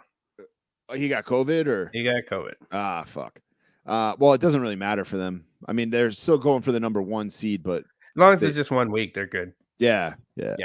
So, all right. What you watching this week, DJ? I started the Karate Kid season 4. No, Cobra Kai. Me and my kid were just talking about that, trying to get him to watch Cobra Kai. He's like, "Oh, what's this Cobra Kai skit in Fortnite?" I'm like, "Dude, you should watch it. It's on Netflix. It's pretty good." Right. I haven't started seen the original Karate Kid. He has not yet. Okay, because I don't think he's gonna. Well, they do a lot of flashbacks. Yeah, but it would be. I think his heart would be more into it if he saw the original Karate Kid. Yeah, that's probably true. I need to watch season 4 myself. I flew through 1, 2, and 3. Right. But I need to watch 4. Right. And then I'll be continuing with the Book of Boba Fett. I have not started that, but my kid did. He actually told me the other day. Right. He said, or he told me today. He goes, "Dad, I watched 2 episodes without you." I'm like, "You son of a bitch." No, not really. And the thing about the Disney Plus series, like, one thing you can give, they're the good part about an episode coming out like every week is that you can miss a week, but then that just gives you more to watch. Like, Right. you more to watch in one sitting. So That's honestly like that's why I'm not in a rush to watch things like right away because right. I do like being able to watch 3 or 4 episodes at once. Yeah. I don't know what I'm going to do when Ozark comes back on because that is I fucking love that show and I don't want to be like behind on it. But Yep. I also like would love to just watch 15 episodes at once or 'Cause whatever. I gotta So catch back up on the new Dexter. Like, I saw the first 3 episodes, and now I gotta catch up with that. I've never watched Dexter. I don't know if we've talked about that, but I've never We watched it. did, and you gotta start from the beginning because Yeah. it's that good. Yeah. I don't even need to tell you to wait till you can start season 1, episode 1, and I don't need you it's gonna grab you right from the beginning. It's not one of those, "No, you gotta give it 3 episodes." No, it's not like that with Dexter. From jump, you're in. Yeah. I haven't really watched much, but I couldn't sleep the other night and I put Hulu on Uh-huh. and come to find out there is Dark Side of the 90s. Ooh. Which the only episode I watched was about the talk shows of the 90s, like Jerry Springer, Jenny Jones. Jenny Jones. What are the other ones they talked about? I mean, they talked about all of them. They talked about Oprah and Phil Donahue and all these other ones, but they really went into some depth. Jenny Jones, there was like a murder because of her That's right. I remember because that. of her show. Yes. They talk about Geraldo. They talk about Jerry Springer a lot. He's like one of the main shows that they talk about. But there's other episodes. It's from the guys who made Dark Side of the Ring and Dark Side of Football. They've now made Dark Side of the 90s. So I didn't actually look through it to see like what other episodes there were or other topics.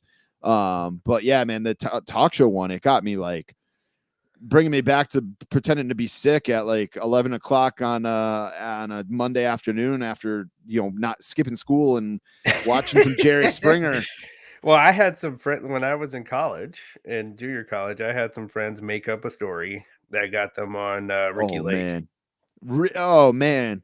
Yeah. I went to high school with a girl who was on Ricky Lake too. That's wild. Yeah. I forget why. I forget why she was on it, but I Yeah, just remember. made up like, oh, he's cheating on them, and then like it's one of those where you found out everybody's cheating on each other kind of episode. But they made the whole thing up so they can get a free trip to New York. And oh my gosh, that's yeah. crazy. That's crazy. And then I've been playing a lot of GTA. I don't know what my kid was watching YouTube videos of it, Right. and I was like, Did you get the one with Dr. Dre? No, I haven't. Yeah, there's some kind of expansion where Dr. Dre is in the story. Huh. I haven't spent any extra money. I've just been playing like the missions and stuff. Right. And then I haven't jumped online or anything yet either. I just been doing playing as Franklin and Michael and Trevor. Right, you go back and forth. Yep. Yeah, and I like how they do it. Like, so when I played it before, I would start playing it and then I just end up go kill people. Yeah. I never really did a lot of the missions, and now I'm doing a lot of the missions, and I'm like, I like how it has you go. You don't necessarily have to pick like, okay, today I'm going to be Michael, or tomorrow I'm going to be this guy. It tells you, like, it just changes for you. I like that a lot, actually.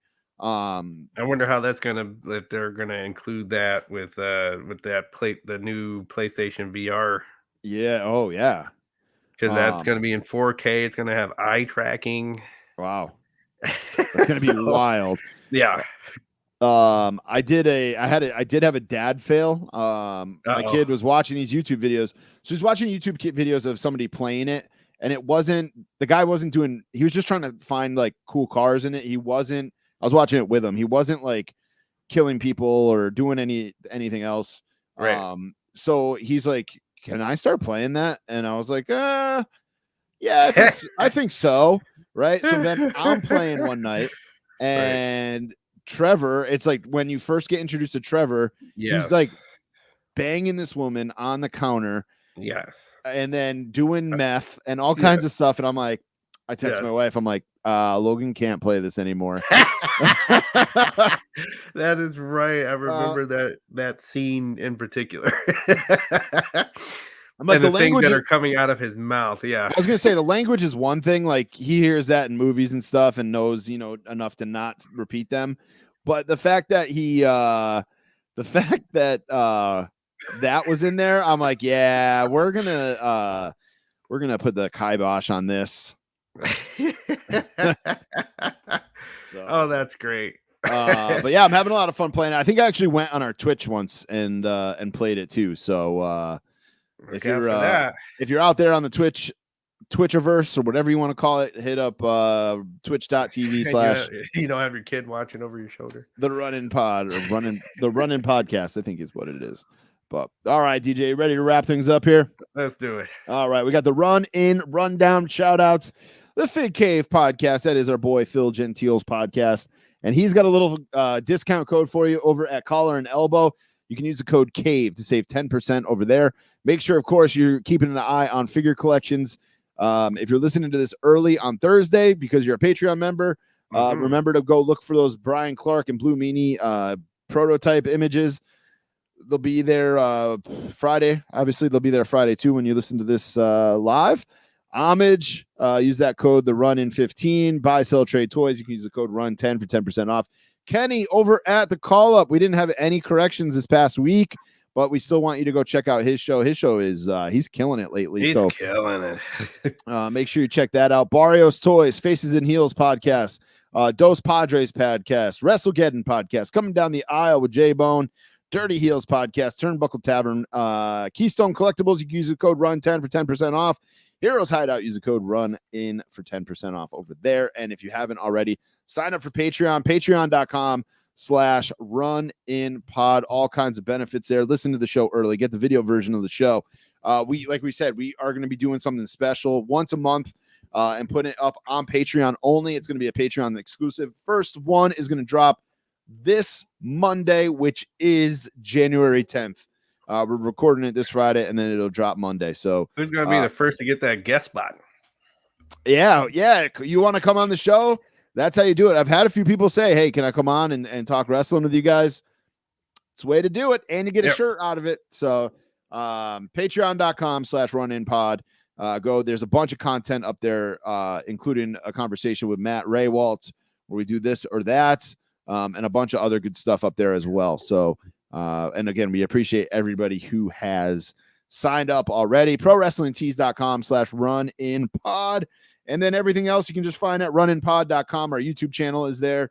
If you're listening on Apple Podcasts, make sure you write a review, rate and subscribe as well. And if you're listening on Spotify, make sure you hit that rate button, give us the 5 stars. And we are on YouTube, youtube.com/the Run-In Podcast. Twitter, you can follow along at Run-In Podcast, and Instagram is at the Run-In Pod. DJ, you can hit them with yours if you'd like. Oh, yeah. So that's Instagram, that is Twitter, and that is also Twitch. That's FigKnight27, FIGKNIGHT27. All right, guys. This has been the Tim Brown, the Randy Moss, the Phil Kessel episode of the Run-In Podcast, episode 81. Thank you guys so much for listening. We will be back in action next week. Woo!